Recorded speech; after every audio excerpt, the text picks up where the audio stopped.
This little video is for those who aren't acquainted with the panes or maze-more nooks. Each one has an entrance.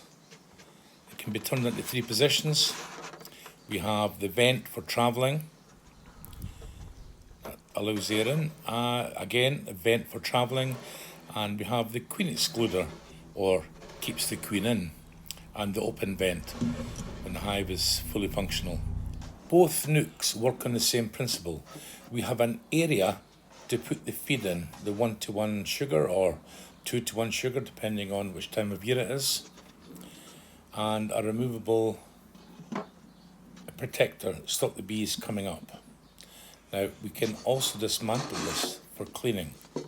It's quite effective. Or, in this position, we can actually put fondant on either side for winter feed. And this is where the bees come up. They will travel up here, down.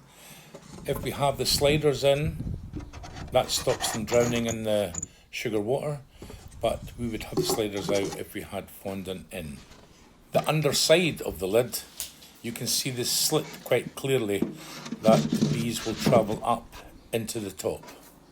When they do venture up, of course that perspex guard will be on, and they can come over that lip and feed in the trough. If you notice, there's a slight gap underneath each trough that lets the sugar water go underneath there and fill the trough at the other side. It's very effective. I've never seen any bees drown in here. Now, filling each side with sugar water, or in this case, just pure water, is fraught with difficulty. I've only got 2 litres of water here, and it takes me up to the brim here. If you notice, there's about a 1 centimetre gap, which stops the fluid or the sugar water running into the hive. What I'm doing here is I'm adding an extra 1 litre. It's easy done. I've done it once or twice, stupidly. As you can see, the water is running right over the lip, and the only way we can go is inside the hive, actually effectively running through the hive and drowning the bees, something you don't want to do. This works in almost the very same principle. We have a guard covering the bees or keeping the bees inside the hive, and a place they can climb over to gather the food. We have still got a little gap here that when we pour the sugar water in, it runs underneath and the bees can feed it.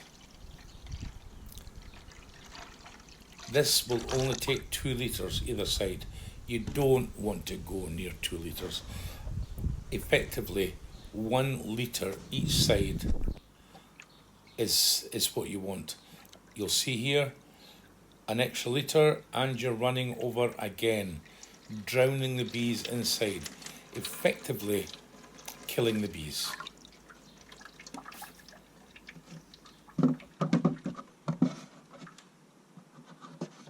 We see the very same thing here as the other nook. All the sugar water runs all the way through, drowning the bees.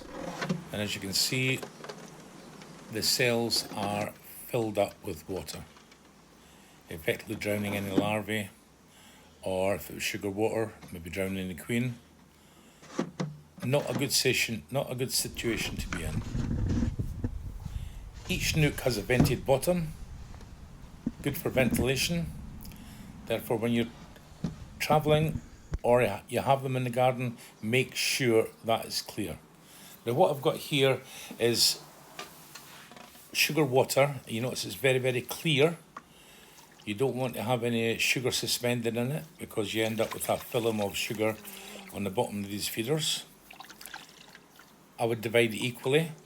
That gives bees access at both sides of the trough.